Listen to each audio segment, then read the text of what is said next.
আসসালামু আলাইকুম। আজকে আমি আবারও থাইরয়েড ক্যান্সার নিয়ে কথা বলছি। আজকাল বেশ কিছু থাইরয়েডের ক্যান্সার রোগী আসছে। এর মধ্যে ইয়াং থেকে শুরু করে সে বৃদ্ধ পর্যন্ত। যে রোগীটি নিয়ে আপনাদের সাথে এখন কথা বলছি, উনি একজন উপজাতীয়, কক্সবাজারে উনার বাসা এবং উনি নিজের ভাষা ছাড়া অন্য ভাষায় কথাও বলতে পারেন না, উনি বুঝেনও না। ওনার বয়স ৮৬ বছর এবং উনি গলায় একটি বড় টিউমার নিয়ে গত ৫ থেকে ৬ বছর যাবৎ তিনি ভুগছেন। বিভিন্ন ডাক্তারের কাছে উনি গিয়েছেন, কিন্তু কেউই তার এই টিউমারকে চিকিৎসা করতে চায়নি। কেউ বলেছেন অনেক বেশি বয়স, সুতরাং অপারেশন করলে অত্যন্ত ঝুঁকি। কেউ বলেছেন এই টিউমারটি রক্তের নালীর সাথে যুক্ত আছে, অপারেশন করতে গেলে রক্ত থামানো যাবে না, রক্ত যেতে যেতে রোগী খারাপ হয়ে যেতে পারে এবং কেউ ঝুঁকি নিতে চায়নি। আমার কাছে যখন রোগীটা আসে আমি ওনাকে পরীক্ষা নিরীক্ষা করে দেখি যে ওনার হার্ট, লাংস এগুলি ভালো আছে, অপারেশনের জন্য উনি ফিট। তারপরে আমরা অপারেশনের সিদ্ধান্ত নিই এবং ওনার টোটাল থাইরয়েডেক্টমি, নেক ডিসেকশন করে ওনার থাইরয়েড গ্ল্যান্ড প্লাস এই যে আপনি দেখছেন সাইডে বিরাট বড় একটা টিউমারের মতো ফোলা, সেটাও আমরা অপারেশন করে সাকসেসফুলি নিয়ে আসি। পরবর্তী সময়ে ওনার যে সেলাই কাটার পরে যে ছবি দেখছেন, উনি সম্পূর্ণ ভালো হয়ে তারপরে তিনি ১০ দিন পরে বাড়িতে গিয়েছেন। এখন যে প্রশ্নগুলো থাইরয়েডের ক্যান্সার নিয়ে আসে, অনেক রোগীরা অনেক প্রশ্ন করেন, এগুলোর জবাব আমি বারবার দিয়েছি। তারপরেও বলি, দেখেন যে বয়সে রোগ সেই বয়সে আমাদের চিকিৎসা করতে হয়। বাচ্চা বয়সের হলে বাচ্চা বয়সে, বৃদ্ধ বয়সের হলে বৃদ্ধ বয়সে।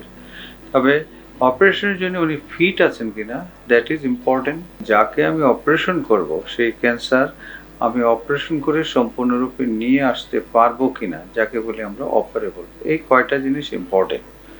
সুতরাং বয়স এখানে একটা ফ্যাক্টর হলো, প্রধান অন্তরায় না। ৮৬ বছরের রোগীকে আমরা অপারেশন করে সাকসেসফুলি যেহেতু ওনার রোগ মুক্ত করতে পেরেছি, এর কারণ হলো উনি শারীরিকভাবে সুস্থ ছিলেন, ওনার হার্ট, লাংস এগুলি ভালো ছিল, ওনার ডায়াবেটিস ছিল না, প্রেশার ছিল। প্রেশারের রোগী, ডায়াবেটিসের রোগী, কিডনির রোগী, অনেক রোগীকে আমাদেরকে অপারেশন করতে হয়, কারণ ক্যান্সার হলে এই সকল ঝুঁকি নিয়েই অপারেশন করতে হবে। কী ধরনের সমস্যা হয় এটা নিয়ে আজকেও একটা রোগী কথা বলেছিলেন, গলার আওয়াজ নষ্ট হয় কিনা। দেখুন, অপারেশন করতে গেলে রিস্ক কিছু থাকে, তবে আজকাল এই যে গলার আওয়াজ নিয়ে যে কথা, সেটা ১০০-র মধ্যে 1 to 2% চলে আসে। অর্থাৎ ১০০ রোগীর যদি অপারেশন করি ১ থেকে ২ জনের গলার আওয়াজ পরিবর্তন হতে পারে। আরেকটা জিনিস যেটা জিজ্ঞেস করে, স্যার থেরাপি লাগবে কিনা। থাইরয়েড ক্যান্সার, বিশেষ করে পেপিলারি ফলিকুলার ক্যান্সার, যেটা প্রায় 90%, থাইরয়েড ক্যান্সারের 90% হলো পেপিলারি অ্যান্ড ফলিকুলার ক্যান্সার, সেখানে অপারেশনের পরে কোনো কেমো রেডিয়েশন লাগে না। সম্পূর্ণ অপারেশন করে দেওয়ার পরে আমরা পরমাণু চিকিৎসা কেন্দ্রের কাছে পাঠাই। ওরা কিছু রোগীকে রেডিও অ্যাক্টিভ আয়োডিন থেরাপি দেয়, অর্থাৎ একটা ওষুধ খাইয়ে দেয়। সেই ওষুধটা খাওয়ার পরে ওটাকে ২ থেকে ৪ দিন আলাদা থাকতে হয়। এটাই চিকিৎসা। সুতরাং এটা কোনো সিরিয়াস কোনো চিকিৎসা না। এটা প্রোটোকল অনুযায়ী কাউকে কাউকে টোটাল থাইরয়েডেক্টমির পরে দিতে হয়, কাউকে এটা দেওয়ার প্রয়োজনই নাই। তাহলে থাইরয়েড অপারেশন করার পরে থেরাপি লাগবে, এই প্রশ্নগুলো রোগীদেরকে খুবই বিভ্রান্ত করে। এবং সেই রেডিও অ্যাক্টিভ যে আয়োডিন থেরাপি, সেটাও কোনো জটিল কিছু না এবং পরবর্তী সময়ে বারবার আয়োডিন খাওয়ানোরও কোনো দরকার নাই। কিছু রোগীকে আজকাল রেডিওঅ্যাক্টিভ আয়োডিন দিতেই না করে।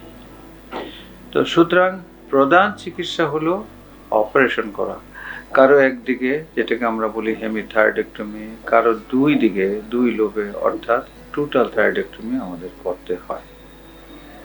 এই রোগীটিকে দেখে আপনারা এইটুক বুঝছেন যে রোগীটা অত্যন্ত সুস্থ আছে, ভালো আছে এবং তার ফ্যামিলির লোকেরা অত্যন্ত খুশি। কারণ কোথাও সে অপারেশন করাতে পারছিল না। এখানে আসার পরে আমি তার অপারেশন করে দেই। যেহেতু উনি সুস্থ হয়েছেন, সেজন্য আমরা বলবো বয়স সবসময় অপারেশনের জন্যে কোনো বাধা না। রক্তের নালীর সাথে টিউমার লেগে গেলেও সেই টিউমার সাকসেসফুলি অপারেশন করা সম্ভব। ক্যান্সার দীর্ঘদিন যদি আপনার গলায় থাকে তাহলে এটা অনেক দূর ছড়িয়ে যেতে পারে। শরীরের অন্যান্য অংশে কিছু কিছু ক্ষেত্রে যেতে পারে, যেমন হাড্ডিতে যেতে পারে, লাংসে যেতে পারে, ব্রেনে যেতে পারে, সেটাও হয়। তো সেজন্যে ক্যান্সার হলে ভয় না পেয়ে অবশ্যই অপারেশন করে নেবেন। কারণ থাইরয়েড ক্যান্সারের একমাত্র এবং প্রধান চিকিৎসা হলো অপারেশন। সুস্থ থাকুন, ভালো থাকুন। সবাইকে ধন্যবাদ।